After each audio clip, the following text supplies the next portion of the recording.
You are listening to a free version of the Majority Report with Sam Seder. To support the show and get another 15 minutes of daily program, go to majority.fm, please. The Majority Report with Sam Seder. It is Thursday, June 8th, 2017. My name is Sam Seder. This is the four-time award-winning Majority Report. We are broadcasting live. Steps from the industrially ravaged Gowanus Canal in the heartland of America, downtown Brooklyn, USA. On the program today, Comey speaks and writes. Meanwhile, the Senate assault on health care. 7 states sue the EPA over pesticides.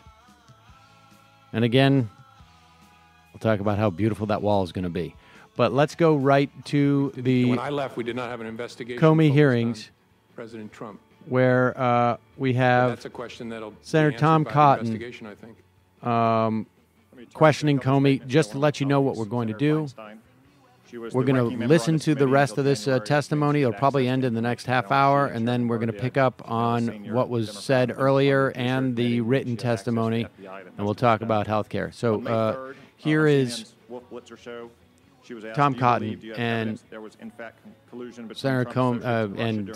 Comey, maybe James Comey, former FBI director, will do a little commentary on this, but not too much. The Trump campaign and the Russians, and you said to me, and I'm quoting you now, you said, "Not at this time. Has anything changed since we last spoke?" Senator Feinstein said, "Well, no, it hasn't." Do you have any reason to doubt those statements? I don't doubt that Senator Feinstein was saying what she understood. I just don't want to go down that path, first of all, because I'm not in the government anymore, and answering in the negative, I just worry leads me deeper and deeper into talking about the investigation in an open setting. I'm always trying to be fair. I don't want to be unfair to President Trump. I'm not trying to suggest by my answer something nefarious, but I don't want to get into the business of saying not as to this person, not as to that person. On February 14th, the New York Times published a story, the headline of which was, "Trump campaign aides had repeated contacts with Russian intelligence." You were asked earlier if that was an inaccurate story, and you said, in the main, would it be fair to characterize that story as almost entirely wrong? Yes. Did you have, at the time that story was published, any indication of any contact between Trump people and Russians, intelligence officers, other government officials, or close associates of the Russian government? That's one I can't answer sitting here. Ooh. We can discuss that in a classified setting then. Oh. I want to turn attention now to Mr. Flynn and the allegations of his underlying conduct. To be specific, his alleged interactions with the Russian ambassador on the telephone, and then what he said to senior Trump administration officials and Department of Justice officials. I understand there are other issues with Mr. Flynn related to his receipt of foreign monies or disclosure of potential advocacy activity on behalf of foreign governments. Those are serious and credible allegations, and I'm sure will be pursued, but I want to speak specifically about his interactions with the Russian ambassador. There was a story on January 23rd in the Washington Post that says, entitled, "FBI reviewed Flynn's calls with Russian ambassador, but found nothing illicit." Is this story accurate? I don't want to comment on that, Senator, because I'm pretty sure the Bureau has not confirmed any interception of communications. And so I don't want to talk about that in an open setting. Would it be improper for an incoming national security advisor to have a conversation with a foreign ambassador? In my experience, no. But you can't confirm or deny that the conversation happened, and we would need to know the contents of that conversation to know if it was in fact improper. Yeah, I don't think I can talk about that in an open setting. And again, I've been out of government now a month, so I don't want to talk about things when it's now somebody else's responsibility. But maybe in the classified setting, we can talk more about that. You stated earlier that there wasn't an open investigation of Mr. Flynn in the FBI.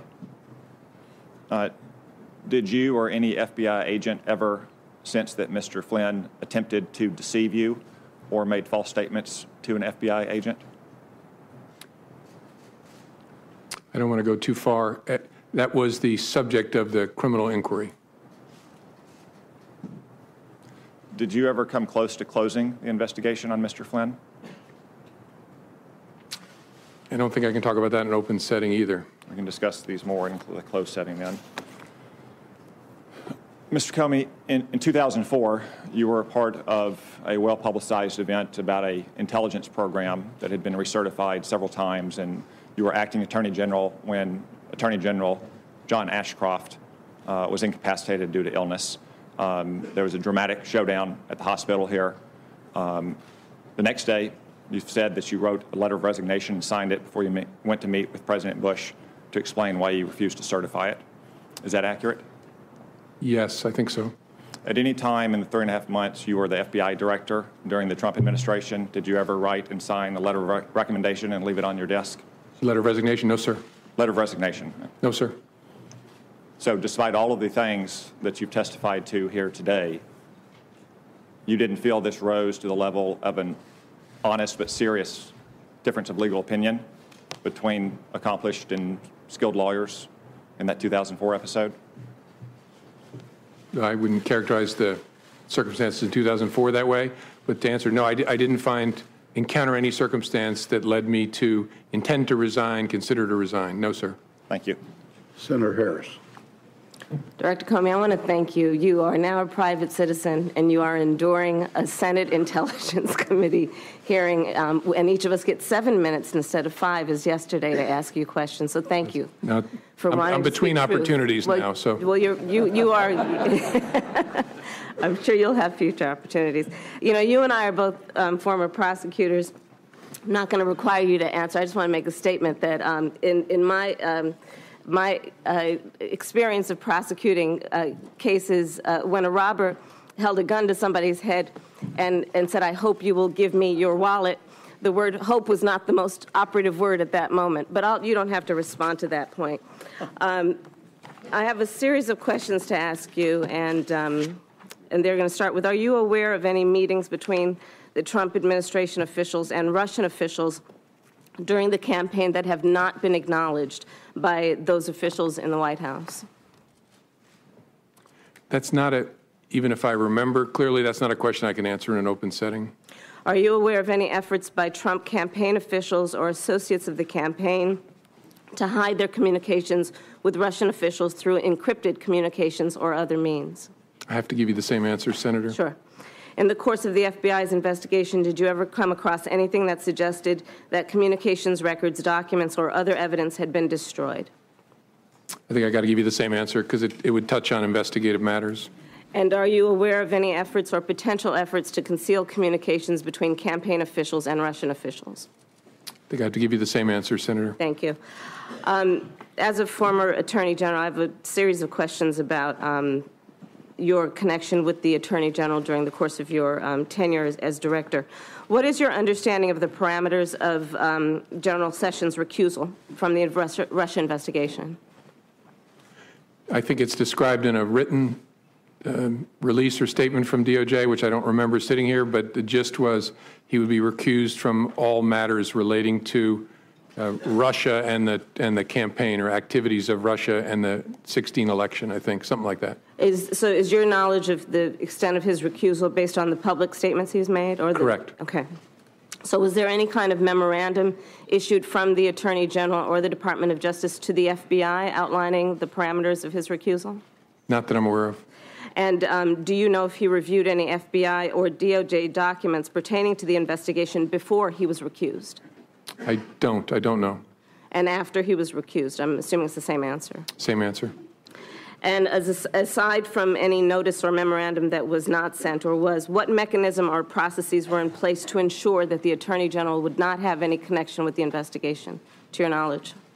I don't know for sure. I know that he had consulted with career ethics officials that know how to run a recusal at DOJ, but I don't know what mechanism they set up. And the Attorney General recused himself from the investigation, but do you believe it was appropriate for him to be involved in the firing of the chief investigator of that case, of that Russia interference? That's something I can't answer sitting here. It's a reasonable question, but that would depend on a lot of things I don't know, like what did he know, what was he told, did he realize that the president was doing it because of the Russia investigation, things like that. I just don't know the answer.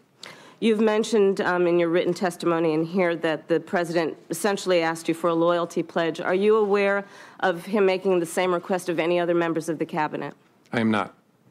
Do you know one way or another what he? I don't know one way or another. I've never heard anything about it. And you mentioned that you had the conversation where he hoped that you would let the Flynn matter go on February 14th or thereabouts. It's my understanding that Mr. Sessions was recused from any involvement in the investigation about a full 2 weeks later. To your knowledge, was the Attorney General, did he have access to information about the investigation in those interim 2 weeks? In theory, sure, because he's the Attorney General. I don't know whether he had any contact with any materials related to that. To your knowledge, was there any directive that he should not have any contact with any information about the Russian investigation between the February 14th date and the day he was ultimately recused or recused himself on March 2nd? Not to my knowledge. I don't know one way or another. And did you speak to the Attorney General about the Russia investigation before his recusal? I don't think so, no. Do you know if anyone in the department, in the FBI, forwarded any documents or information or memos of any sort to the attention of the Attorney General before his recusal? I don't know of any or remember any sitting here. It's possible, but I don't remember any. Do you know if the Attorney General was involved, in fact involved, in any aspect of the Russia investigation after his recusal on the 2nd of March? I don't. I would assume not, but I don't. Well, let me say it this way. I don't know of any information that would lead me to believe he did something to touch the Russia investigation after the recusal. In your written testimony, you indicate that after you were left alone with the president, you mentioned that it was inappropriate and should never happen again to the Attorney General. And apparently he did not reply, and you write that he did not reply. What did he do, if anything? Did he just look at you? Was there a pause for a moment? What happened? I don't remember real clearly. I have a recollection of him just kind of looking at me, and there's a danger here I'm projecting onto him, so this may be a faulty memory, but I kind of got his body language gave me the sense like, what am I going to do? Did he shrug? I don't remember clearly. I think the reason I have that impression is I have some recollection of almost imperceptible, like, what am I going to do? But I don't have a clear recollection of that. He didn't say anything. At least he's not And on blind. that same February 14th meeting, you said you understood the president to be requesting that you drop the investigation. After that meeting, however, you received 2 calls from the president, March 30th and April 11th, where the president talked about a cloud over his presidency. Has anything you've learned in the months since your February 14th meeting changed your understanding of the president's request? I guess it would be what he has said in public documents or public interviews? Correct. Okay. And is there anything about this investigation that you believe is in any way biased or is not being informed by a process of seeking the truth? No. The appointment of a special counsel should offer great, especially given who that person is, great comfort to Americans, no matter what your political affiliation is, that this will be done independently, competently, and honestly. And do you believe that he should have full authority, Mr. Mueller, to be able to pursue that investigation? Yes, and knowing him well over the years, if there's something that he thinks he needs, he will speak up about it. Do you believe he should have full independence? Oh, yeah. And he wouldn't be part of it if he wasn't going to get full independence. Thank you. Kamala Harris, thank you, Mr. Chairman. either wants us to Comey, perceive that I'll there may repeat have what been I've said some at, previous evidence hearings, destruction that I by believe Jeff you're a good and Sessions, decent man or who's been has dealt reason to a very believe difficult hand, that there was starting evidence back, with destruction the by Clinton email Jeff Sessions. investigation. And I appreciate your willingness to appear here And today interesting that voluntarily and Mueller answer our questions and himself cooperate, perceives, with our at least according to Comey, that he As has a general matter, if an FBI agent full has independence. reason to believe that a crime has been committed, Cornyn. do they have a duty to report it? That's a good question. I don't know that there's a legal duty to report it. They certainly have a cultural, ethical duty to report it. You're unsure whether they would have a legal duty? Yeah, that's a good question. I've not thought about it before. I don't know where the legal, there's a statute that prohibits misprision of a felony, knowing of a felony, and taking steps to conceal it, but this is a different question. And so look, let me be clear. I would expect any FBI agent who has information about a crime being committed to report it. Me too. But where you rest that obligation, I don't know. It exists. And let me ask you as a general proposition, if you're trying to make an investigation go away, is firing an FBI director a good way to make that happen? By that, I mean... Yeah, it doesn't make a lot of sense to me, but I'm obviously hopelessly biased, given that I was the one fired. I understand it's personal. No, given the nature of the FBI, I meant what I said. There's no indispensable people in the world, including at the FBI, that there's lots of bad things about me not being at the FBI. Most of them are for me, but the work's going to go on as before. So nothing that's happened that you've testified to here today has impeded the investigation of the FBI or Director Mueller's commitment to get to the bottom of this from the standpoint of the FBI and the Department of Justice. Would you agree with that? Correct. Especially the appointment of former Director Mueller is a critical part of that equation. Let me take you back to the Clinton in other words, we needed a investigation. special counsel, which did not exist prior to my firing. You've been cast as a hero or a villain, depending on the whose political ox is being gored at many different times during the course of the Clinton email investigation, even now perhaps. But you clearly were troubled by the conduct of the sitting Attorney General, Loretta Lynch, when it came to the Clinton email investigation. You mentioned the characterization that you'd been asked to accept that this was a matter and not a criminal investigation, which you said it was. There was the matter of President Clinton's meeting on the tarmac with the sitting Attorney General at a time when his wife was subject to a criminal investigation, and you suggested that perhaps there are other matters that you may be able to share with us later on in a classified setting. But it seems to me that you clearly believe that Loretta Lynch, the Attorney General, had an appearance of a conflict of interest on the Clinton email investigation. Is that correct? I think that's fair. I didn't believe she could credibly decline that investigation, at least not without grievous damage to the Department of Justice and to the FBI. And under Department of Justice and FBI norms, wouldn't it have been appropriate for the Attorney General, or if she had recused herself, which she did not do, for the Deputy Attorney General to appoint a special counsel? That's essentially what's happened now with Director Mueller. Would that have been an appropriate step in the Clinton email investigation, in your opinion? Certainly a possible step, yes, sir. And were you aware that Ms. Lynch had been requested numerous times to appoint a special counsel and had refused? Yes, from, I think members of Congress had repeatedly asked, yes, sir. Yours truly did on multiple occasions.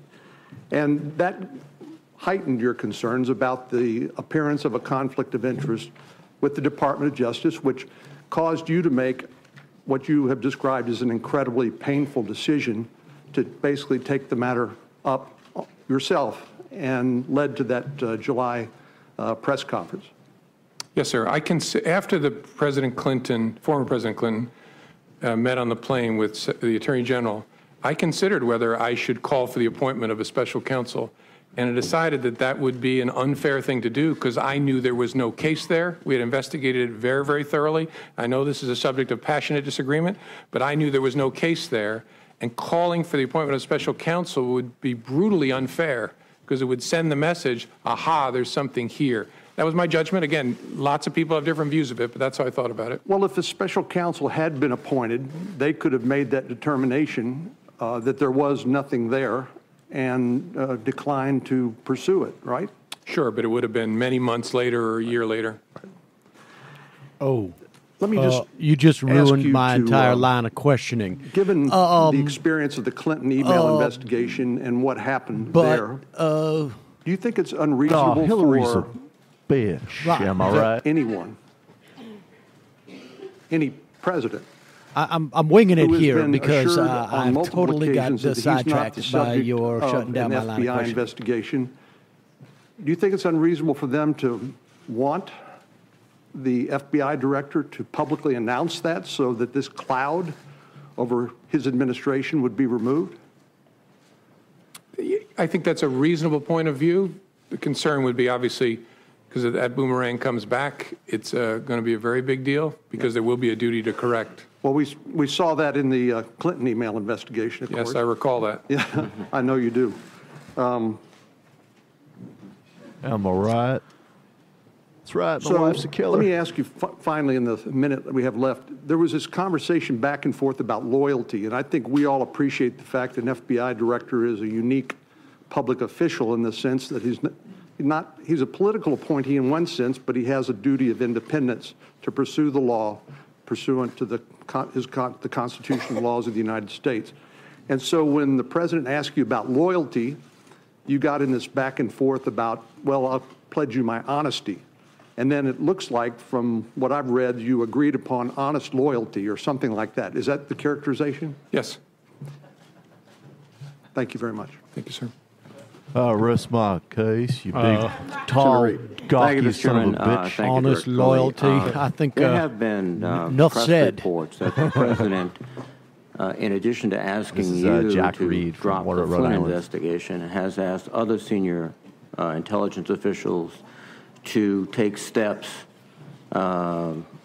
which would tend to undermine the investigation into Russia.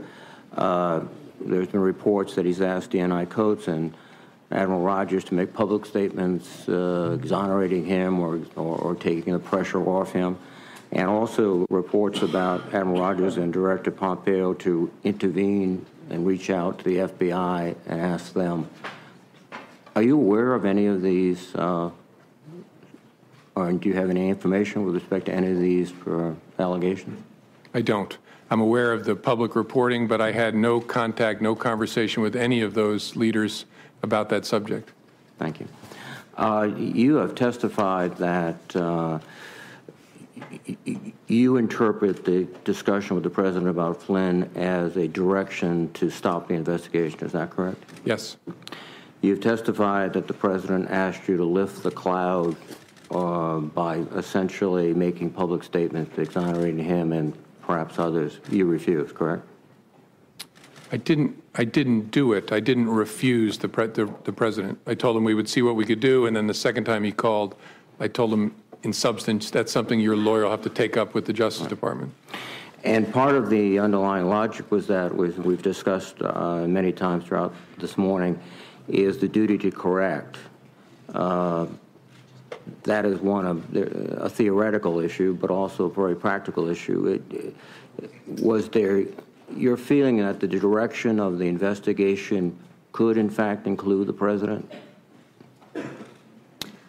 Well, in theory, I mean, as I explained, the concern of one of my senior leader colleagues was, if you're looking at potential coordination between the campaign and Russia, the person at the head of the campaign is the candidate. So logically, this person argued, the candidate's knowledge, understanding will logically become a part of your inquiry if it proceeds. And so I understood that argument. My view was that what I said to the president was accurate and fair to him. I resisted the idea of publicly saying it, although if the Justice Department had wanted to, that I would have done it, because of the duty to correct and the slippery slope problem. And again, also, you've testified that the president asked you repeatedly to be loyal to him, and you responded you would be honestly loyal, which is, I think, your way of saying, I'll be honest and I'll be the head of the FBI and independent. Is that fair? Correct. I tried honest first, and also, I mean, you see it in my testimony, I also tried to explain to him why it's in his interest and every president's interest for the FBI to be apart in a way, because its credibility is important to a president and to the country. And so I tried to hold the line. It got very awkward, and I then said, what do you mean awkward? You'll always have honesty from me. He said honest loyalty, and then I acceded to that as a way to end what this about awkwardness. Loyal, As honest, the culmination loyal. of all these events, you're On a scale summarily of 1 to fired 10, without any okay. explanation or anything else. Michael was an Cera should play explanation, I James just don't buy Comey in it. these awkward Well, situations. Yes. So you're fired. So do you believe that you were fired because you refused to take the president's direction? Is that the ultimate reason? I don't know for sure. I know I was fired. Again, I take the president's words. I know I was fired because of something about the way I was conducting the Russia investigation was in some way putting pressure on him, in some way you shouldn't have irritating done him, it. and he decided to fire me because of that. You're on. I can't go farther than that. You're the awkward one. The Russian You're the awkward investigation, one. as you You're the pointed glum out, bucket. and as all my colleagues have reflected, is one of the most serious hostile acts against this country and our history, undermining the very core of our democracy and our elections. You guys got a solid Rhode Island accent. It's not a discrete event. It will likely occur. It's probably being prepared now for 18 and 20 and beyond. I hope so. And yet, the President of the United States fires you because, in your own words, some relation to this investigation. And then he shows up in the Oval Office with the Russian foreign minister, first after classifying you as crazy and a real nut job. They didn't say I was awkward. You effectively disproved this morning. He said, I face great pressure because of Russia that's taken off. You can barely talk. Your conclusion would be that the president, I would think, is downplaying the seriousness of this threat. In fact, took specific steps to stop totally vindicated by the nut job comment of the Russian influence, and also from what you've said or what's been said this morning, doesn't seem to particularly interested in these hostile threats by the Russians. Is that fair? I don't know that I can agree to that level of detail. There's no doubt that it's a fair judgment. It's my judgment that I was fired because of the Russia investigation. I was fired in some way to change, or the endeavor was to change the way the Russia investigation was being conducted. That is a very big deal, and not just because it involves me. The nature of the FBI and the nature of its work requires that it not be the subject of political consideration. Well, listen to that guy. And on top of that, you have the Russia investigation itself is vital because of the threat. Can we go back to the loyal, honesty, loyal, honest? Any Americans loyal. Part of helping the Russians do that to us, that is a very big deal. And I'm confident that if that is the case, Director Mueller will find that evidence. Finally, the president tweeted that James Comey better hope that there are no tapes of our conversation before he starts leaking to the press. Was that a rather unsubtle attempt to intimidate you from testifying and intimidate anyone else who seriously crosses his path of not doing it? I'm not going to sit here and try to interpret the president's tweets. To me, its major impact was, as I said, occurred to me in the middle of the night. Holy cow, there might be tapes. And if there are tapes, it's not just my word against his on the direction to get rid of the Flynn investigation. What a showboat. Thank you very much. Way to spike into the end zone, you egomaniac. Here comes John McCain. In the case I don't know which way to go on this one. Hillary Clinton, Gotta look at the internal poll numbers and then pretend I'm driven by integrity. Goddamn son of a bitch. Sufficient evidence to bring a suit against her, although it had been very careless in their behavior. But you did reach a conclusion I don't know where to position myself in that case that it was Lindsay still jerks necessary off to me. I appreciate that. Further pursue her. Yet at the same time, in the case Gotta think of myself. Mr. Comey, on the fulcrum. You said that there was not enough information to make a conclusion. Tell me the difference between your conclusion as far as former Secretary Clinton is concerned and Mr. Trump. I'll see you on Meet the Press. The Clinton investigation was a completed investigation that the FBI had been deeply involved in, and so I had an opportunity to understand all the facts and apply those facts against the law as I understood them. This investigation was underway, still going when I was fired, so it's nowhere near in the same place. At least it wasn't when I was. But it's still ongoing. Correct. As far as I know, it was when I left. That investigation was going on. This investigation is going on. You reached separate conclusions. No, that one was done. That investigation of any involvement of Secretary Clinton or any of her associates is completed. Yes, as of July the 5th, the FBI completed its investigative work, and that's what I was announcing, what we had done and what we had found. What about the Jews' Twitter account? Didn't that at least in the minds of this member, there's a whole lot of questions remaining about what went on, particularly considering the fact that, as you mentioned, it's a, quote, big deal as to what went on during the campaign. So I'm glad you concluded that part of the investigation, but I think that the American people have a whole lot of questions out there, particularly since you just emphasized the role that Russia played. I love John McCain and obviously, now. He's she my was guy. a candidate for president at He's the time. my guy. You know, I So wish there she was a lot more clearly people around involved who'd spent some time in in this a whole Viet Cong prison. situation. I where love heroes fake news that don't get caught. as you just described it. But big deal, ones that do get caught that come out took in place. favor of me in this hearing, you're gonna I have also to help love. me out here. Like guys who In other crashed words, your we're plane, spent complete 5 years in a the Viet Cong prison, are investigation of on Meet the Press all anything the that time former and Secretary defending Clinton had great to do guys. with This the totally campaign makes is up for over getting and we don't have captured. to worry about it anymore.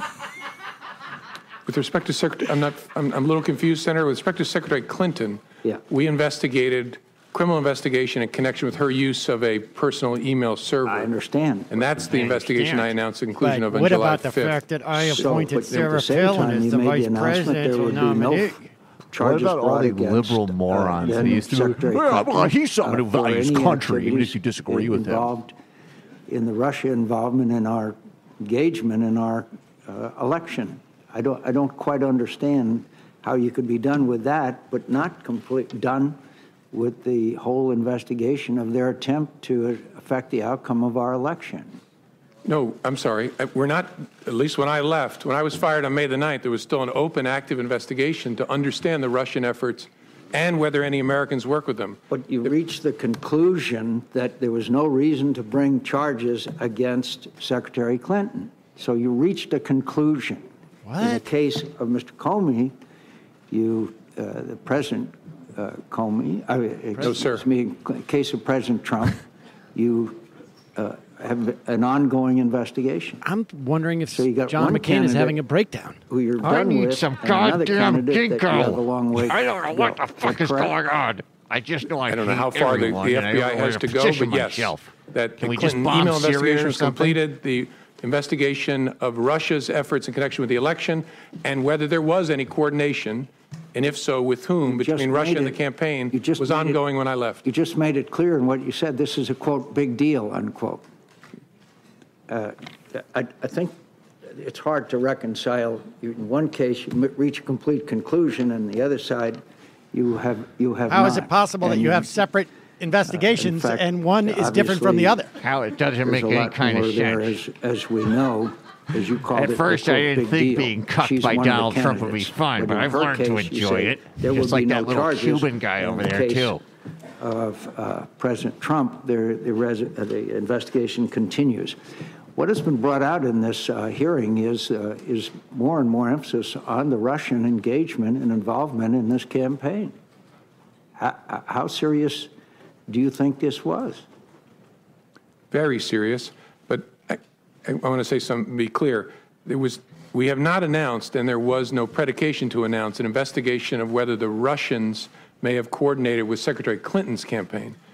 Secretary Clinton's campaign. No, but they may not have been involved with their campaign. They were involved with the entire presidential campaign, obviously. Of course.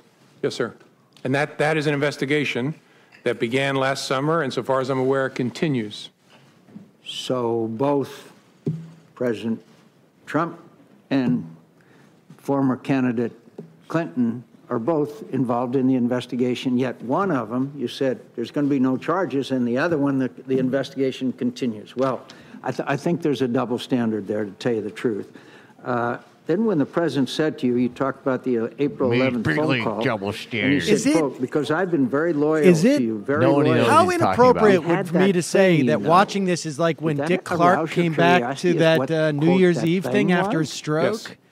Why didn't you ask? I have was no idea really what you're sad. talking about, but I like how you're like, would it be didn't seem to me inappropriate to for be me to important tweet for what the I just said conversation on we're my having to show? understand it. I took it to be some an effort to communicate to me that there is a relationship between us John where McCain I've been puts good to you, country you should be before good to party. me. That's why I think we can Yeah, all but respect I him think it across would the political intensely aisle. arouse my I can think of all those curiosity DC if the twerps that President of the United venerated States said this we prick. had that thing, you know. I'd like to know what the hell that thing is, particularly if I'm the director of the FBI. Yeah, I get that, Senator. Honestly, I'll tell you what, this is speculation, but what I concluded at the time is in his memory, he was searching back to our encounter at the dinner and was preparing himself to say, I offered loyalty to you, you promised loyalty to me, and all of a sudden, his memory showed him that did not happen, and I think he pulled up short. That's just a guess, but I've a lot of conversations with humans over the years. I think I would have had some curiosity if it had been about me. It's like talking to a Jew when you're trying to buy a diamond for your goddamn are you aware wife. of anything that would believe you to believe that the president or the members of the administration or members of the campaign could potentially be used to coerce or blackmail the administration?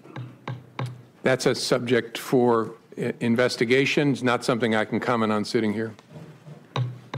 Fuck you. But you reached that conclusion as far as Secretary Clinton was concerned. But you're not reaching a conclusion as far as this administration is concerned. I literally have no idea what he's talking about. Are you aware of anything? He's out of time. He doesn't hear he does not hear information it. This is actually exists kind of tragic. that could He just wants the right-wing coerce people to have a members of the talking point administration or afterwards to say, blackmail the well, administration. I think he's having some type of That's not a episode. question I can answer. Is it soup time? Senator's time. Where's expired. soup? No, he wants to say why is only the It's so Trump awkward. campaign being investigated? Well, Why time's is only the expired Trump for the campaign hearing. being investigated? Can I say for members, That was so we'll awkward. reconvene promptly at 1 p.m. In the hearing room. We have a vote Everybody- scheduled for 1:45. They're zooming in on people's I would reaction to suggest what's that all happened to members John McCain, I promptly, think. There's a lot of concern amongst his Be colleagues. there at 1 o'clock. We have about 3 minutes. I'd like to have John order. McCain. Photographers, Hey, return to James. where you were, please. I got a This question. hearing's not adjourned yet. I still Either that or we'll remove you. someone. Where To members, am we I? have about 3 minutes Oh, of God, updates I that still we would love to cover as soon as we get into the closed session before we I have an killed as opportunity many to spend, gooks if you some got time inches with, of height, you son of a Director Comey. bitch. Based on our agreement, What it was would I be my saying again? intentions to adjourn that Yeah, closed Hillary's a hearing between bitch. 2 and Put that 2:10 up so and that get that members on can go Breitbart. vote, I want a and re-election, would, urge you goddammit. to eat at that time. Jim, several of us on this committee have had the opportunity to work with you since you walked in the door. I want to say personally on behalf of all the committee members, we're really grateful to you for your service to your country, not just in the capacity as FBI director, but as prosecutor, and more importantly, Burr is being not on somebody that board loves this with country the enough to tell Republican it like it is. game plan today. I want Clearly, to say to he your by workforce far asked them. We'll that get to we're the- grateful to them with the level of cooperation that they have shown us, with the trust we've built between both organizations, the Congress and the Bureau. We couldn't do our job if it wasn't for their willingness to share candidly with us the work that we need to see. This hearing is the ninth public hearing this committee has had this year. That is twice the historical year-long average of this committee. I think the Vice Chairman and my biggest challenge when this investigation has concluded is to return our hearings to the secrecy of a closed hearing, to encourage our members not to freely talk about intelligence matters publicly. Are we in a and to closed respect hearing the now? fact Why that isn't we Hillary have in jail? a huge job. And that's to represent the entire body of the United States Senate and the American people, to make sure that we work with the intelligence community. We don't need to provide hear you any the more of tools this. to keep America safe. All right, so that is the hearing, and then they head into a private session wherein John McCain is going to get to the bottom of this. So wait a second. Honestly, that was when that Bill was- Clinton met with that black girl on a tarmac, but you said that the investigation was over, but now Anthony Weiner's going to be on the predator list. That doesn't make sense. I got a follow-up. That honestly was really a bizarre line of questioning. He was saying, how is it possible that you, at the end of the Clinton investigation, came to the conclusion that there was nothing happened that was wrong, yet you haven't come to the same conclusion while this is an ongoing investigation? And then he seemed to conflate the investigation of the emails with Hillary Clinton with her potential involvement in the context of the Russian question of their involvement in this, in somehow influencing the election. And now, which is a separate investigation of which Hillary Clinton is no one has ever reported, and it seemed that it was so outside the realm of plausibility that Hillary Clinton would be a subject of that investigation, because and I don't even know that she is, in the context of this investigation, which was a counterintelligence investigation, right? It's not a criminal one. So there is no victim per se. And even if this was a criminal investigation, if you could make that analogy, Clinton wouldn't necessarily be the victim. I mean, she is arguably like somewhere between a bystander and maybe someone who saw something, but I don't even think she would have any evidence to provide. So I would imagine it would be strange even if the FBI, unless there was something that nobody knows. No one knows, and it has not been reported on at all. They would even interview her about it. Right. Because the Podesta email, all those things, she would have no operational understanding about any of it. So The New York Post said that Huma invited Anthony Weiner back to the apartment, even though they said they had a divorce. You got thoughts about that, President, Secretary General Comey? Well, he was conflating the two on purpose, and he just wants to get some sound bites and be on. I guarantee you Fox that will be sound bites. I guarantee you that will be sound bites. But you can talk about, like, I can see the paths that the Republicans were taking, like you're a showboat, this and that. But that, well, the other one was funny. I which would is be that shocked. This was so bad. Why don't you quit? I would.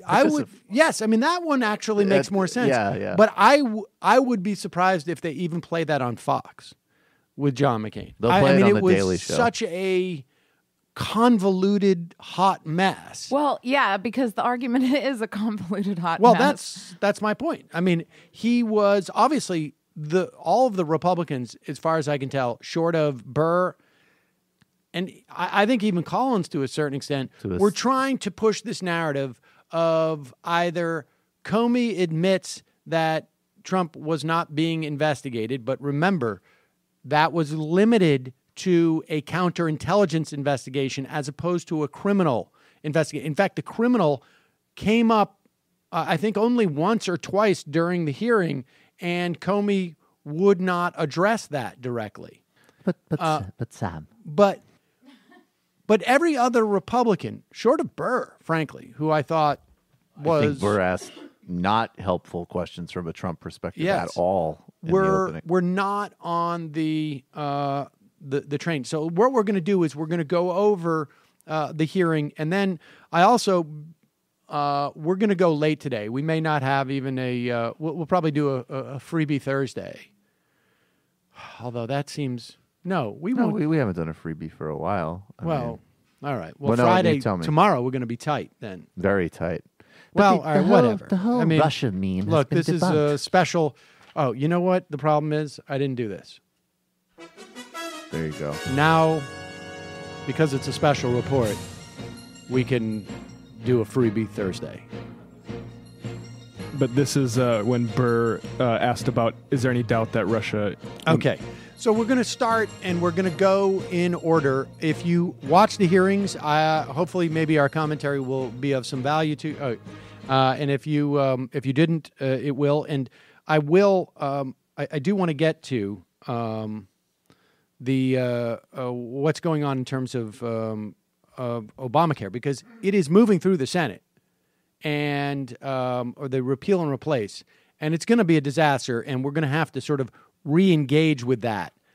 Today, while these hearings are going on, not only are the Republicans gearing up to repeal and replace Obamacare, not only was Tom Price had a hearing where he was explaining how Obamacare is failing, and the president mission accomplished in terms of creating enough uncertainty. We touched on this yesterday, where you have people exiting, by people I mean insurance companies exiting markets in Iowa, in I think in in Minnesota or I think it was Minnesota. I have it but you're going to have a serious problem. Oh, excuse me, Ohio, where Obamacare is collapsing because of the president basically saying we're going to get rid of the subsidy payments. And we should also say that in the House, if it hasn't happened already, they are planning to vote to essentially functionally repeal Dodd-Frank. This will then go to the Senate.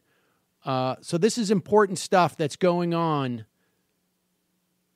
And in many respects, the Comey show is a helpful distraction for the Republicans because there is no scrutiny about that. We're going to talk more about that stuff tomorrow. Just a reminder, Father's Day is just days away. And many of you are probably looking for the perfect Father's Day gift. But also many of you want to avoid having to deal with finding the perfect Father's Day gift. What do you get your dad? Another tie? Do people really do that much?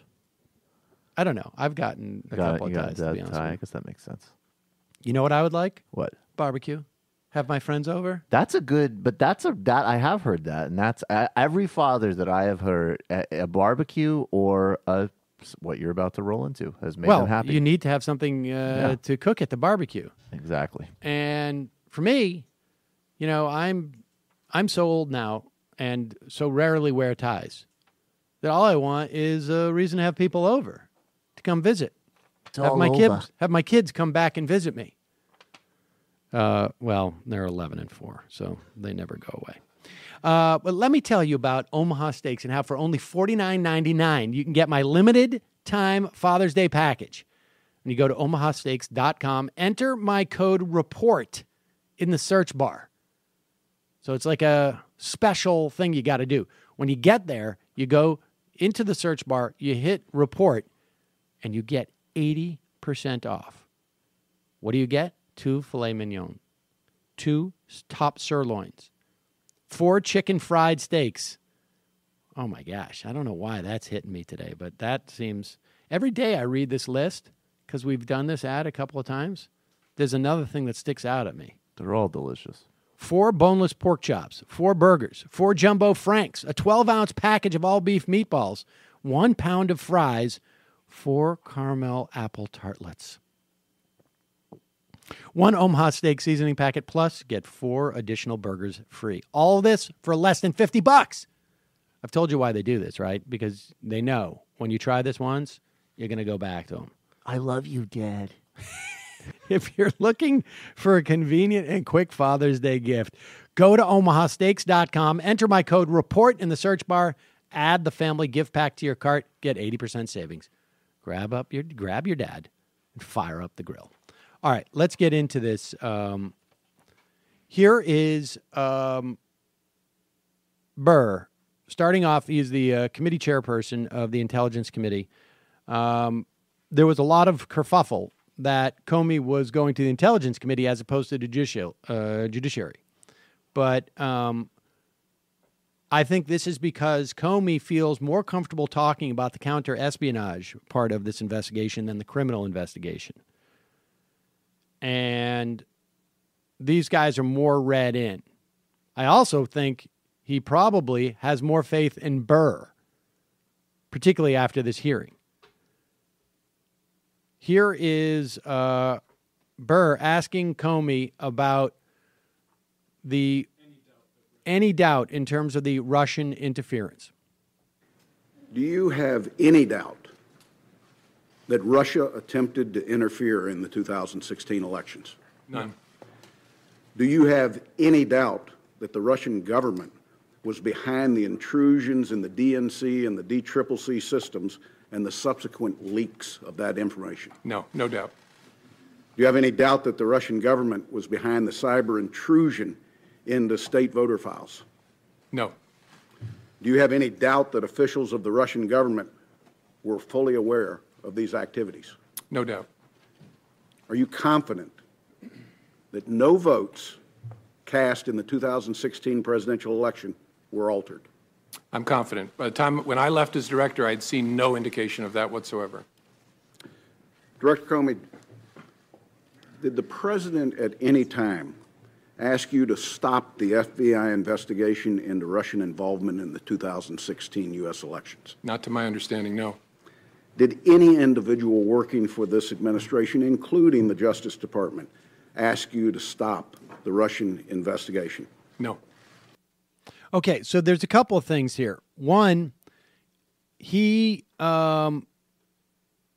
is clear that he was not asked to stop the broader Russian interference investigation.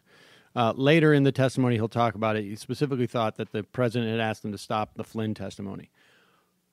But I think this is the most definitive statement that we've had and the greatest piece of evidence that we have had that Russia attempted to influence the election, that Russia, what did he call it, exfiltrated voter files.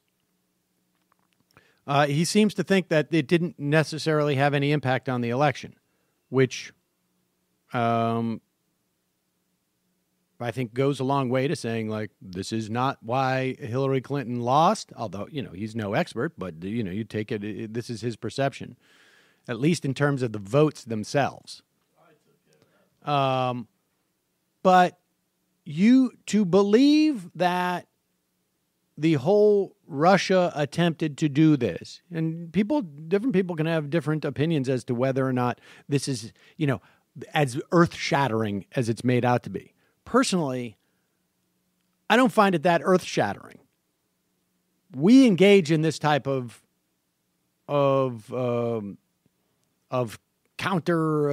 psyops and more to influence elections. We have done that consistently for, I don't know, 100 and some odd years. Maybe Matt knows of an instance prior to that. So I don't find it so earth-shattering that they did this. But I will say it's quite clear, unless you think Comey got up there and perjured himself with a complete, a Department of Justice apparatus that would do anything to find that he has perjured himself at this point. And a party control of the House and the Senate who would do anything to find that he perjured himself. Unless you think that he did that for, I guess, just a intense desire for us to get into a war with Russia, or perhaps maybe hit the nail on the head.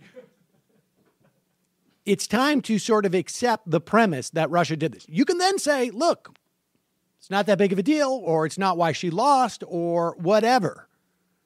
But if you're still of the mind that this whole thing about Russia attempting to interfere and actually, in some instances, at least getting voter files for whatever worth that may or may not be, is completely made up and fictionalized, I think it's time to move past that. So I found that quite stunning and a very interesting way for Burr to lead off this hearing. And is this in order, more or less?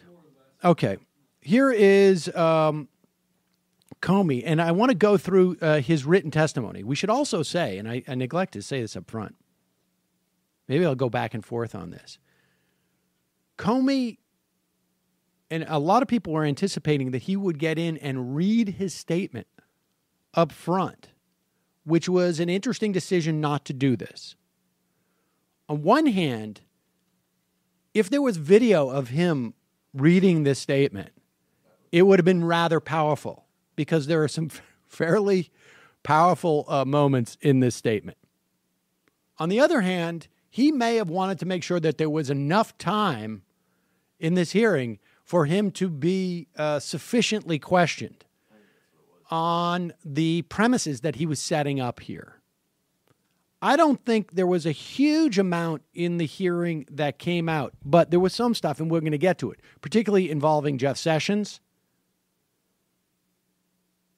particularly involving just his credibility broadly. In his statement, he goes through every time that he had an interaction with Donald Trump. And he said that I had only 2 interactions with Barack Obama. One was sitting down talking, and he reiterated this in his in-person testimony. One was with Barack Obama for an hour talking about policing policy. The other was just to say goodbye in 2016. See how little Obama took crime seriously? He has already had 9 one-on-one, or he did before he was fired, one-on-one conversation with President Trump in 4 months, he writes. 3 in person, 6 on the phone.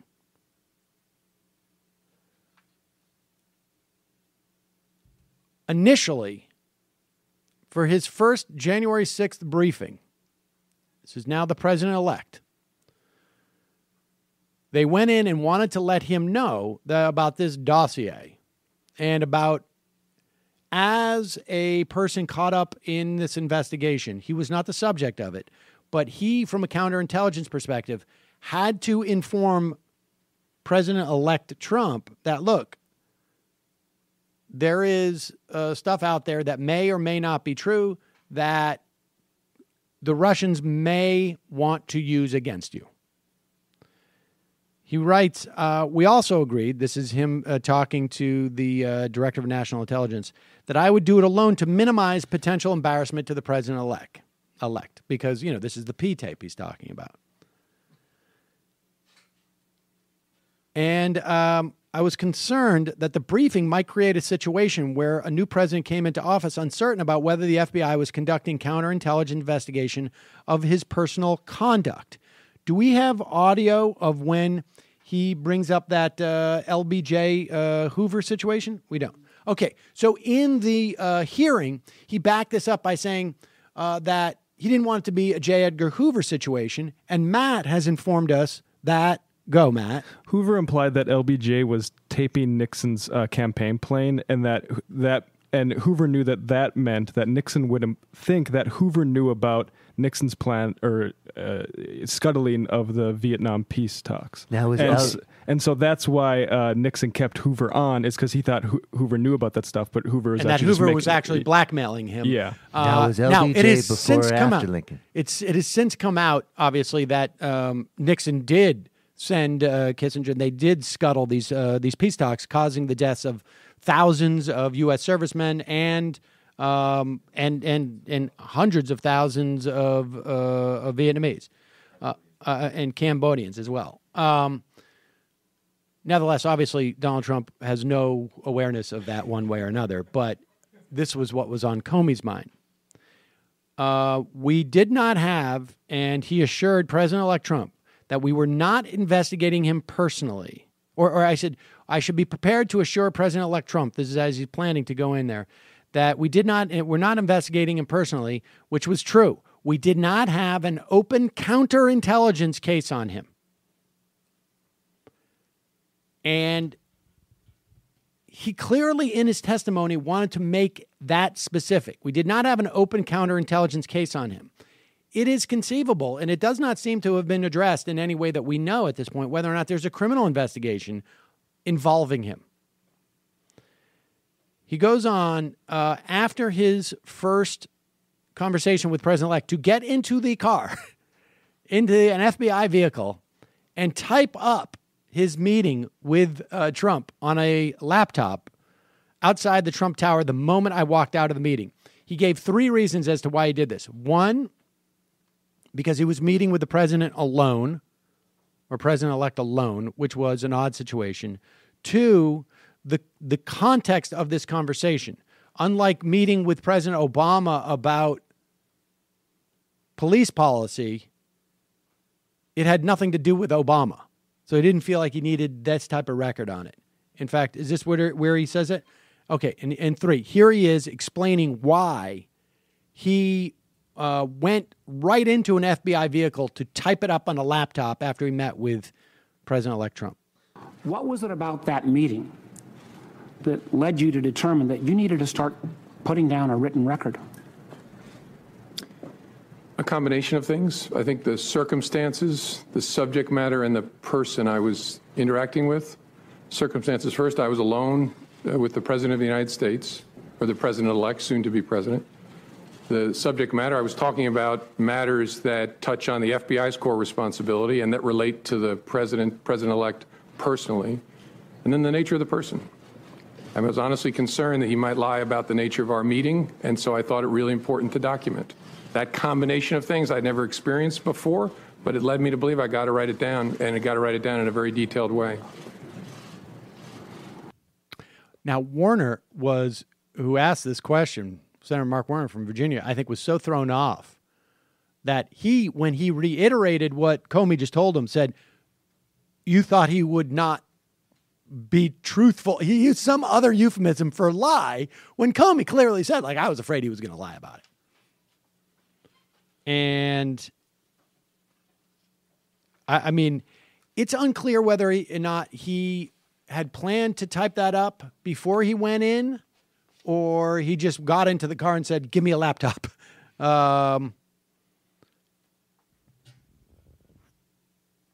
So here he is talking about his next, this is January 27th dinner.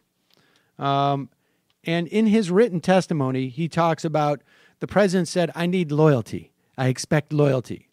I didn't move, speak, or change my facial expression in any way during the awkward silence that followed.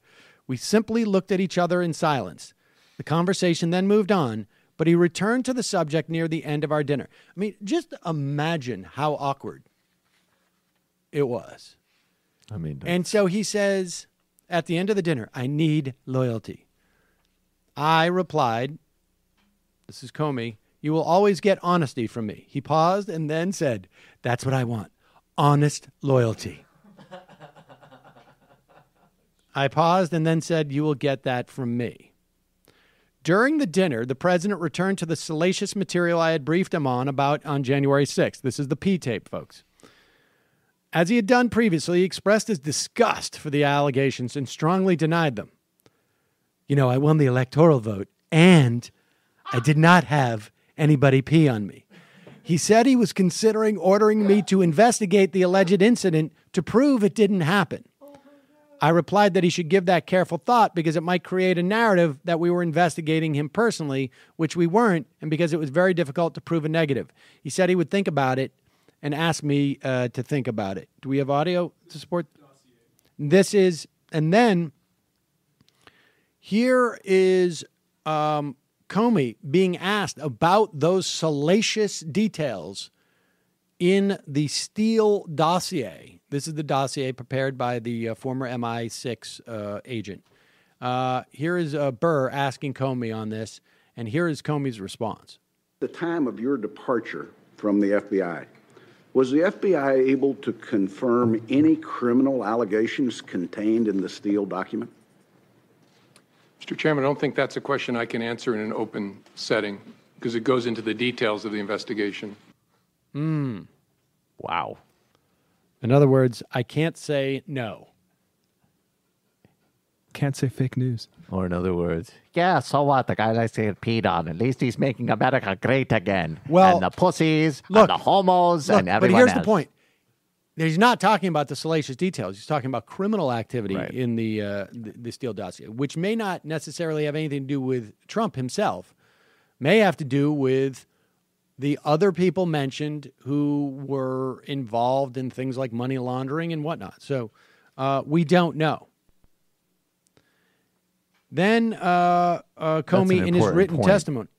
Just to be really quick about it, the Steele document does have a lot of things that are actually, as you indicate, far more disturbing than somebody's just kind of like personal, kind of gross sexual behavior. So far more criminal. Far more criminal. I guess nothing could be more disturbing. I don't know that fair anything enough, could be more fair disturbing. enough, but there is a lot more to that document than just that grotesque story. Even if we're talking about Trump and something vanilla, I still would have a problem. I'm getting nauseous. Disturbing. Nauseous at this point already. So then he goes to the February 14th Oval Office meeting. This is, again, his written testimony. And this is where, and this is really key because this is really key because this is where the scene where he is in the Oval Office with the vice president, the deputy director of the CIA, the director of the National Counterterrorism Center, Secretary of Homeland Security, Attorney General, and Jared Kushner, who may be all of those positions at that point. I wasn't sure when he was appointed. Right. And, okay, the president signaled the end of the briefing by thanking the group and telling them all he wanted to speak to me alone. I stayed in my chair. As the participants started to leave the Oval Office, the Attorney General lingered by my chair, but the president thanked him and said he wanted to speak only with me. The last person to leave was Jared Kushner, who also stood by my chair and exchanged pleasantries with me. The president then excused him, saying he wanted to speak with me. When the door by the grandfather clock closed and we were alone, the president began by saying, I want to talk about Mike Flynn. Flynn had resigned the previous day. Here is his spoken testimony in regards to that very moment. Let me move on. My time's running out. Again, it seems a bit strange. You were in a meeting, and your direct superior, the Attorney General, was in that meeting as well. Yet the president asked everyone to leave, including the Attorney General to leave, before he brought up the matter of General Flynn. What was your impression of that type of action? And have you ever seen anything like that before? No. My impression was something big is about to happen. I need to remember every single word that is spoken. And again, I could be wrong. I'm 56 years old. I've been seen a few things. My sense was the Attorney General knew he shouldn't be leaving, which is why he was lingering. And I don't know Mr. Kushner well, but I think he picked up on the same thing. And so I knew something was about to happen that I needed to pay very close attention to. So there it is. And that's when he went in to say, Flynn's a good guy. I hope you can let this go. He writes, I immediately prepared an unclassified memo of the conversation about Flynn and discussed the matter with FBI senior leadership. Now, he expanded upon this in his spoken testimony. He wrote an unclassified memo ostensibly because a classified memo would get hung up in a lot of different procedures and could not even be shared within the FBI. Now, there's some speculation, did he do this so that the memo could be made public ultimately? And he said it sounded more like he wanted this to be able to be passed around. So he's very specific about what he included in there to make sure that it was unclassified. I had understood the president to be requesting that we drop any investigation of Flynn in connection with false statements about his conversations with the Russian ambassador in December. Now, Lech, what's that guy's name? I'm not sure where he's from, but one of the senators, one of the Republicans, Reich, tried to make it sound like when Trump said, I hope you can let this go, and I hope you can see your way clear to letting this go, to letting Flynn go. He's a good guy. That he was being more aspirational, not necessarily trying to in any way order or request. It was more just like, I hope. Wouldn't it be great if we had world peace? And by the way, I hope that Mike Flynn can get off. It would be such a hope of mine. It would be such a hope of mine if my sons were intelligent. So tonight I'm going to lie down and I'm just going to pray, and that's it. At that time, Comey decided it made little sense to report it to Attorney General Sessions. We expected he would likely recuse himself from involvement in Russia-related investigations. And here is why Comey expands on why coming out, having written an unclassified memo, having shared it with senior FBI leadership, why they did not inform Attorney General Sessions as to Trump's request about dropping the Flynn case.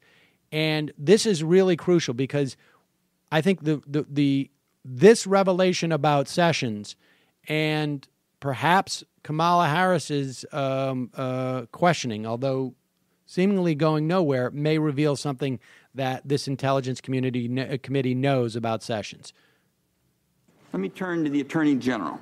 In your statement, you said that you and the FBI leadership team decided not to discuss the president's actions with Attorney General Sessions, even though he had not recused himself. What was it about the Attorney General's own interactions with the Russians or his behavior with regard to the investigation that would have led the entire leadership of the FBI to make this decision? Our judgment, as I recall, was that he was very close to and inevitably going to recuse himself for a variety of reasons. We also were aware of facts that I can't discuss in an open setting that would make his continued engagement in a Russia-related investigation problematic. And so we were convinced, and in fact, I think we'd already heard that the career people were recommending that he recuse himself, that he was not going to be in contact with Russia-related matters much longer. And that turned out to be the case. How would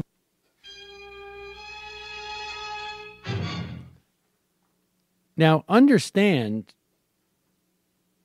by that time, or I should say at this time, right? I mean, it's conceivable at that time, it was not public knowledge that Sessions had met multiple times with Russian officials and had lied about it in his Senate testimony. But today, that information is public. We know he lied on his security clearance form. We know that he met with the Russians 3 times. That is not something that James Comey would need to go into private session to talk about. That is stuff he could say as reported in the media. We knew that stuff at that time. It's now been reported. There's obviously more to Jeff Sessions' relationship than we are aware of, that the public is aware of, with Russia. We don't know if it's financial. We don't know. But there seems to be something going on with Jeff Sessions. Here is Kamala Harris, and we have the whole thing, right? That's from yesterday. Okay, we don't have Kamala Harris's today. Well, nevertheless, Kamala Harris went on to ask Comey if he was aware of any destruction of evidence, and it was all centered around what Jeff Sessions knew and when and what documents he was receiving from the FBI. So prior to being recused, or perhaps after supposedly being recused. There's a lot more to be learned, I think, about Jeff Sessions. I mean, to the extent that you start to wonder, why do we hear this story about Jeff Sessions not being in Donald Trump's favor this week? Why did we hear the story of Jeff Sessions supposedly offering to resign casually? You know, leaks go a lot of different ways, folks, with this stuff. Leaks go a lot of different ways. It's quite possible that they knew. Which one is this that you're putting up? This is Pence? Okay, well, yeah. No, we don't. That's... Okay, so now let's go back. Here Comey is asked. All right, so... And Comey got asked this quite a bit. Why wouldn't you publicly say, or why didn't we see any leaks that Donald Trump was not being personally investigated? Now, remember, on March 30th, he got a phone call from Donald Trump. The president called me at the FBI. He described the Russia investigation as, quote, a cloud that was impairing his ability to act on behalf of the country. He said he had nothing to do with Russia, had not been involved with hookers in Russia, and had always assumed he was being recorded when in Russia. He asked what we could do to lift the cloud. I responded that we were investigating the matter as quickly as we could, and there would be a great benefit if we didn't find anything to our having done the work well. He agreed, but then re-emphasized the problems this was causing him.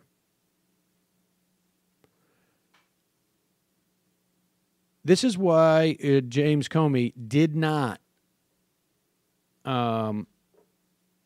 want to announce publicly that they were not investigating Donald Trump. We had told congressional leaders that we were not personally investigating President Trump. I reminded him previously told him that. I had previously told him that. He repeatedly told me we need to get that fact out. And then in parentheses, I did not tell the president that the FBI and the Department of Justice had been reluctant to make public statements that we did not have an open case on President Trump for a number of reasons, most importantly because it would create a duty to correct should that change.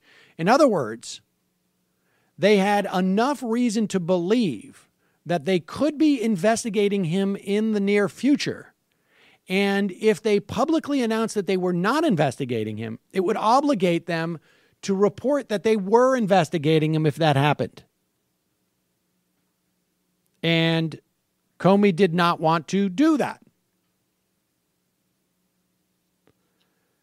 The president went on to say that if there were some satellite associates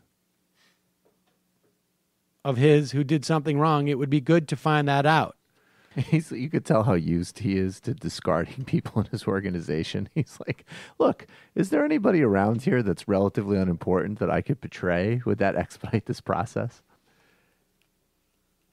He finished by stressing that the cloud was interfering with his ability to make deals for the country and said he hoped I could find a way out that he wasn't being investigated. Immediately after that conversation, I called Acting Deputy Attorney General Dana Bente. Sessions had by then recused himself on all Russia-related matters to report the substance of the call to the president, and I said I would wait his guidance. On April 11th, he got another call. He said that perhaps he would have his people reach out to the Acting Deputy Attorney General after he reiterated his request that I get out, that he is not personally under investigation. He said, and Comey says, I pass this on to the Acting Attorney General. He said that he would have his people reach out to them.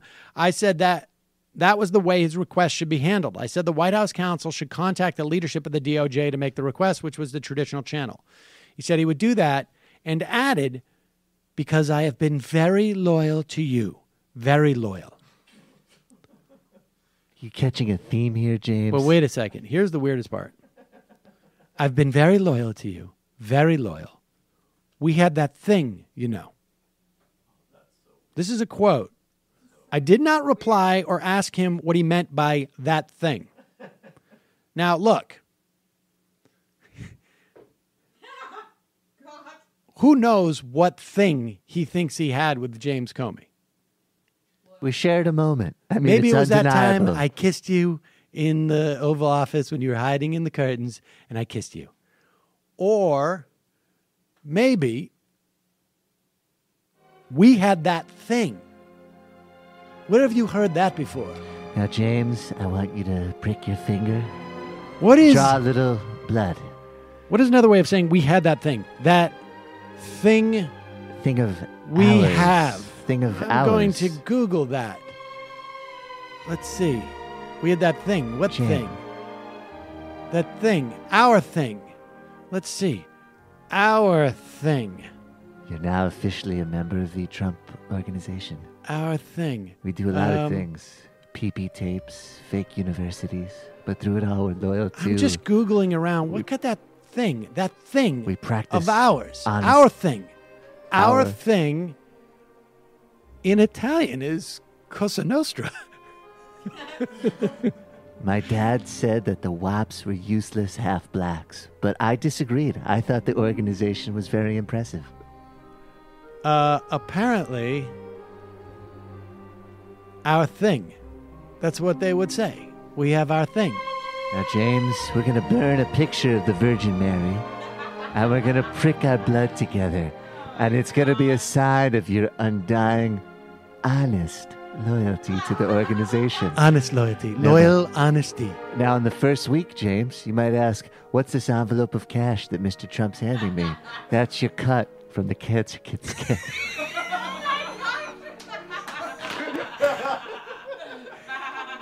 Let me ask you something. Does Mrs. Comey like furs? Come over. No, Mrs. Comey, Come over to the Mrs. closet. Comey. No, I want to come show on, you it's a in the couple. back. Take It's in your the wife back. some furs. It's in the back. It's Take in the your back. wife some furs. No, Mrs. Comey, come on. No, it's in the back. It's in the back. It's fine, James. Quit. It's in the back. Does Come right in here. I want to show you. Does I want Mrs. to show you. Comey have a blender? I want to show you a blender that we have here. We got a great blender. Take a blender. I have no idea. I got have a no whole idea. But it's just such a university weird system, thing to James. say, and I'm so bummed that that did not come up in the conversation in the actual live testimony. I mean, what was he possibly? We have that thing like we had at dinner, or I don't know, like what? And may your soul rot in eternity if you betray the Trump organization. Folks, if Donald Trump ever calls you and says, we have that thing, and you don't know what he's talking about, just say, that thing? Just do it that way. Just that thing? Like that. You know, that thing. Our thing. Oh, my God. Oh, my God. Trump is like, I will say, he is kind of like Paulie in Goodfellas, except not as smart. He's kind of like Paulie in Goodfellas mixed with Paulie Walnuts from The Sopranos. Yeah, it is really crazy. Here are two quotes. Here's the question. Here's the sort of the money quotes in terms of obstruction. I mean, that is going to be the focus, I would imagine, of the personal investigation of Donald Trump. That would be my guess. And here is James Comey making the case. There are two elements to the evidence as to whether or not Donald Trump was trying to obstruct the Russia investigation by firing James Comey. One element of that is number 5. You don't need James Comey to testify on. And that is that Donald Trump said it publicly. And James Comey reminds the committee of that. Thanks very much, Mr. Chairman. Mr. Comey, I just want you to know that I have great respect for you. Senator Cornyn and I sit on the Judiciary Committee, so we have occasion to have you before us. And I know that you're a man of strength and integrity. And I really regret the situation that we all find ourselves in. I just want to say that. Let me begin with one overarching question. Why do you believe you were fired? I guess I don't know for sure. I believe I take the president at his word that I was fired because of the Russia investigation. Something about the way I was conducting it, the president felt created pressure on him that he wanted to relieve. Again, I didn't know that at the time, but I've watched his interview. I've read the press accounts of his conversations, so I take him at his word there. Now, look, I could be wrong. Maybe he's saying something that's not true, but I take him at his word, at least based on what I know now. So basically what he's saying is the smoking gun is that gun that you saw get fired in public, smoking and left on the street that every television camera took a picture of and they put in a glass dome and then put it in the Smithsonian, and it's there. You can observe it every day. The Smithsonian, why haven't we cut funding for that? We even captured some of the smoke in the jar. And then here is where Comey's testimony is actually going to be more relevant. Because on one hand, we have one person in the party of this conversation who said, I fired him because of the Russian investigation. Well, what about the other hand? The other hand is the other person who was party to those conversations. And here is his perspective on that conversation as to whether or not there was some type of offer or expectation from Trump that Comey would get rid of the Flynn thing to keep his job, or get rid of the whole Russia thing to keep his job. My common sense, again, I could be wrong, but my on here is he's looking to get something in exchange for granting my request to stay in the job. You ever had any of those kind of requests before from anyone else you'd worked for in the government? No. And what made me uneasy was I'm, at that point, the director of the FBI.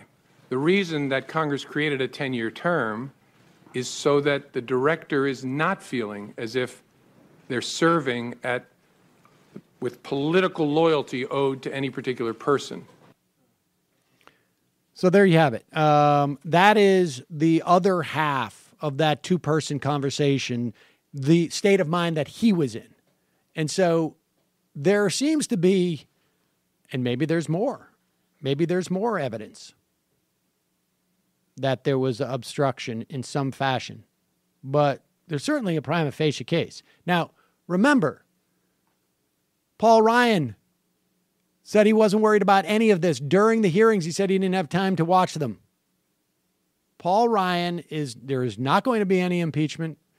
Robert Mueller is going to give his recommendations to the acting attorney general in this, Rod Rosenstein, assuming he's still around at that point. Mueller could even maybe go public with it if he really felt he wanted to. It's probably unlikely, but without permission. But no matter what he comes up with, Donald Trump is not going to get impeached by a Republican Congress. It's just not going to happen. So this is more about people just knowing what's happening. It's sort of like science for knowledge's sake type of situation. All right, lastly, this is also important because it turns out Mike Pence is a liar.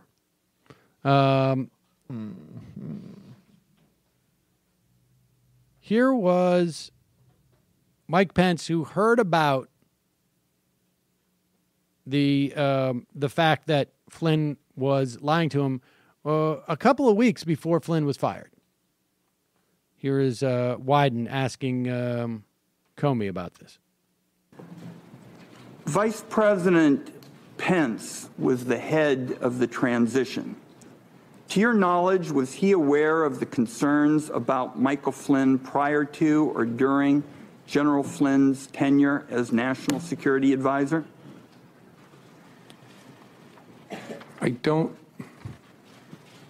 You're asking, including up to the time when Flynn was forced to resign?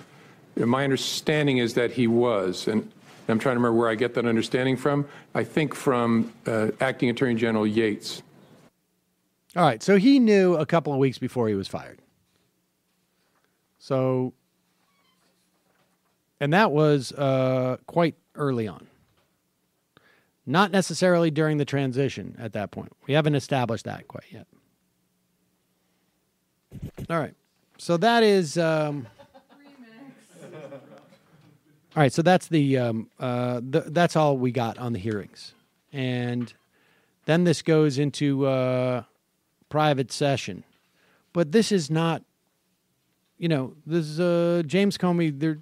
Nobody's getting locked up this afternoon, but probably not what the White House wants. However, probably not too big of a problem for the House and the Senate.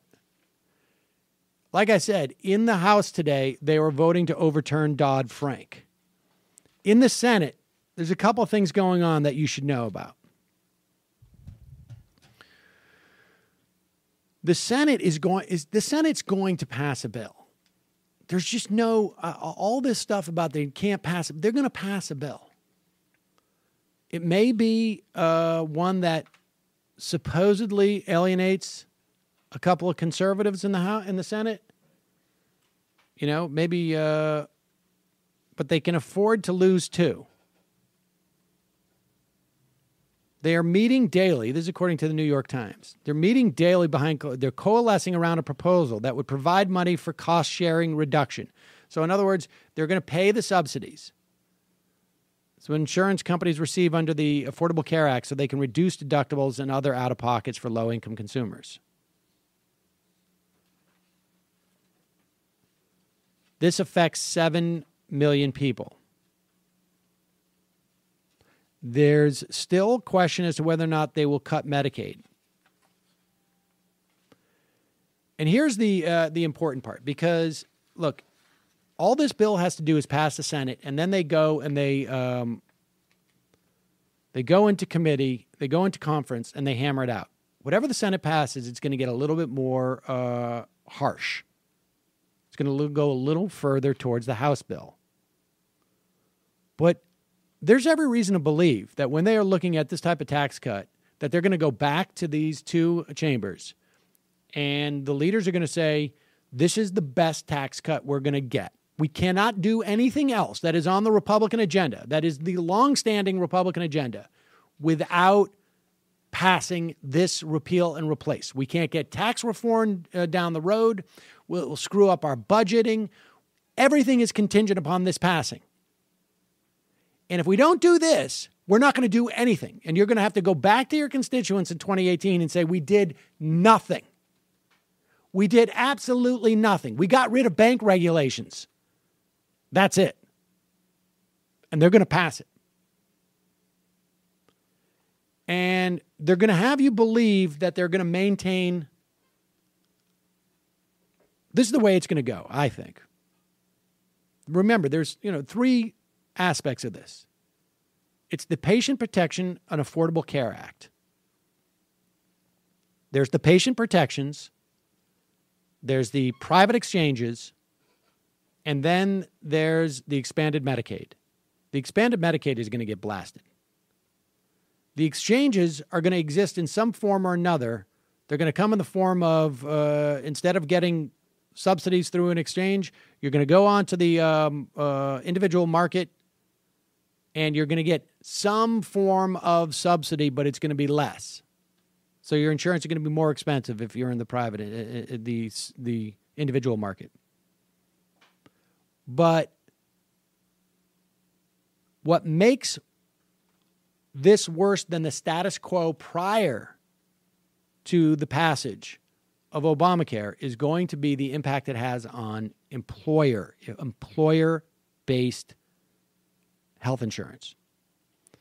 Right now, the reporting is the Senate Republicans generally agree it's desirable to give states more flexibility, allowing them to obtain waivers from the federal definition of essential health benefits. But many Republicans are reluctant to dilute the protections for people with pre-existing conditions. The part that's missing in there are things like annual caps, lifetime caps, rescission, and whatnot. Those three, though, and the essential health benefits, those three are really crucial. The pre-existing conditions, they can say that they're going to offer some mechanism, but it's going to be one of those mechanisms, again, where it's like, if you lose your health coverage. But as long as waivers are in there, what's going to happen is that if you, and we've talked about this, but it bears repeating because this is going to be live again. When the Affordable Care Act passed in 2011, the Obama administration gave guidance to Health and Human Services that essentially is how to interpret the law. And it impacts regulations. The regulation that said you have to use the guidelines by state regulators if you are in that state as to whether or not your insurance must offer this or offer that. Those we don't need anymore because there's a baseline that's been created by the Affordable Care Act.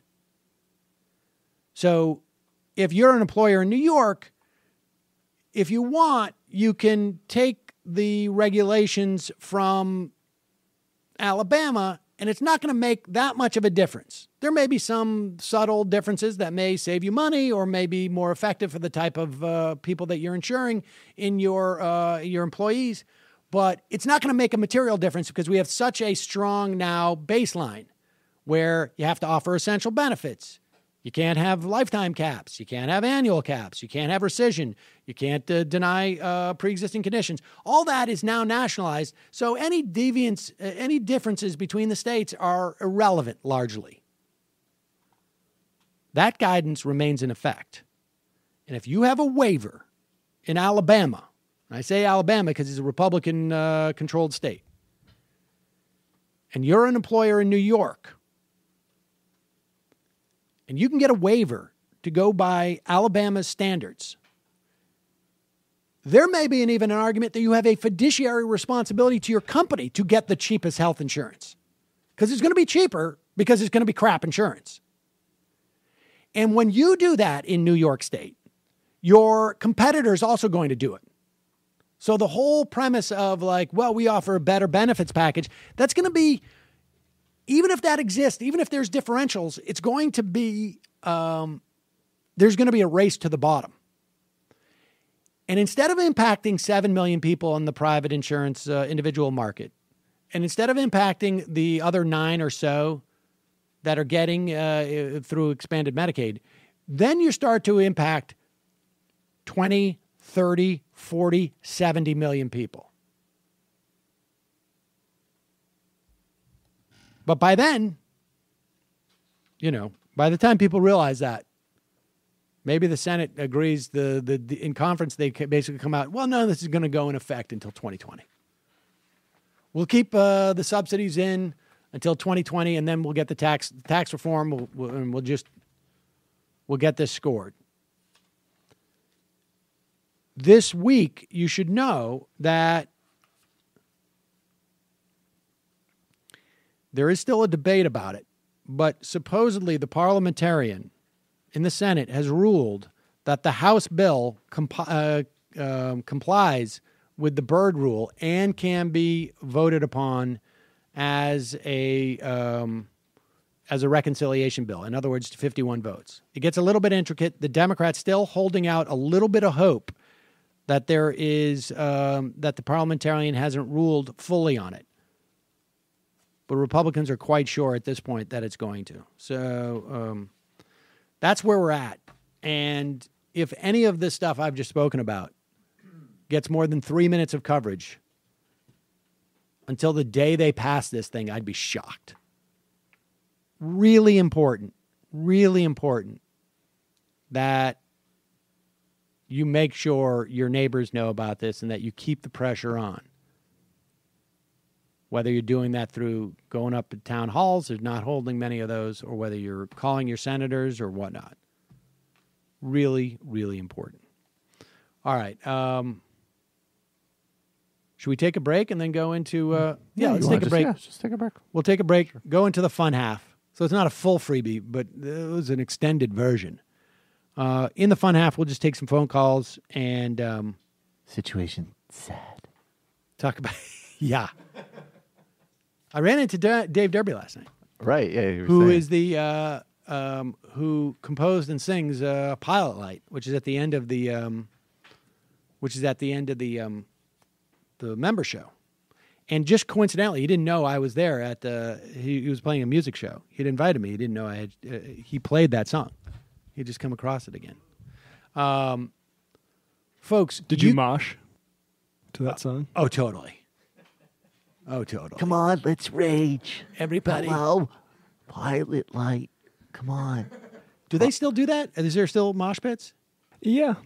Yeah, I've seen them. Did you ever go into mosh pits? I've been in a mosh pit, sure. Have you? I've been in a mosh pit. Oh, yeah. Back in the day. With my bow tie and everything. Oh, I don't like the arms flailing ones, but I like the... Oh, no, yes. Yeah. There was no other type, buddy, back when you got to knock somebody down. No, I like a bit safer than that. Yeah, I went in one Rage Against the Machine concert a long time ago. And yeah, I was out to hurt some people. There you go. Well, we've all mellowed, fortunately. Folks, you can become a member of the Majority Report by going to jointhemajorityreport.com.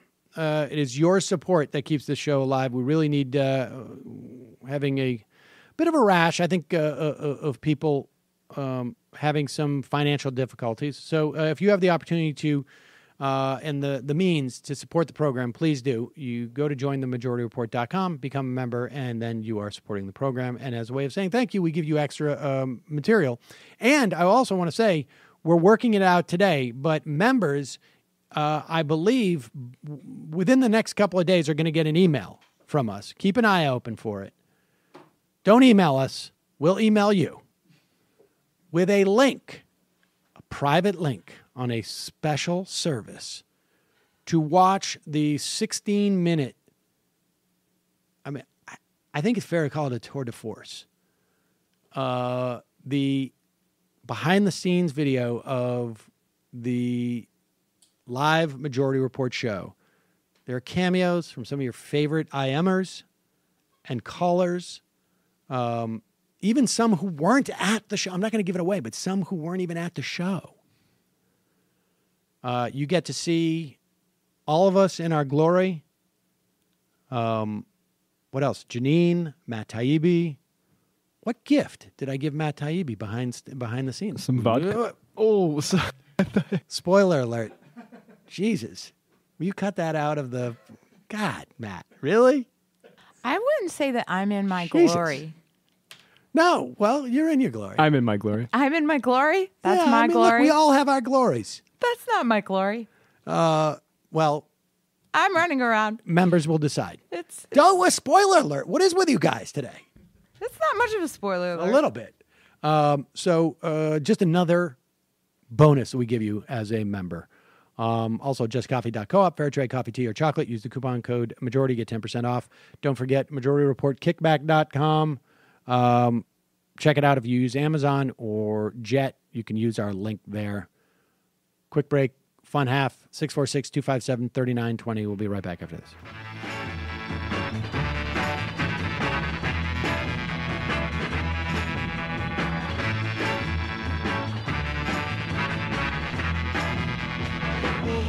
All the time, she said no, no, no, no, like to speak my mind.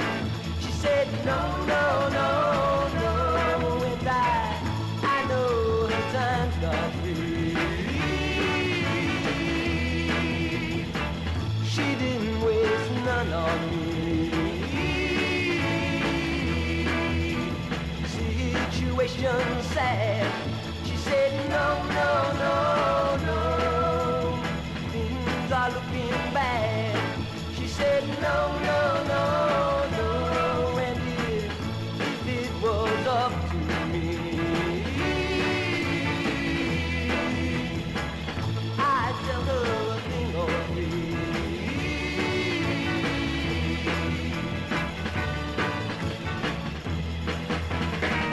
Every time I see her look my way, I don't know, girl, what to say.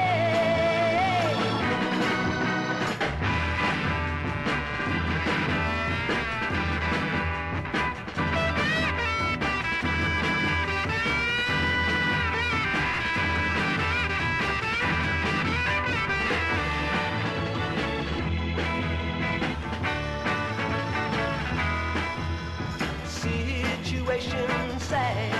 She said no.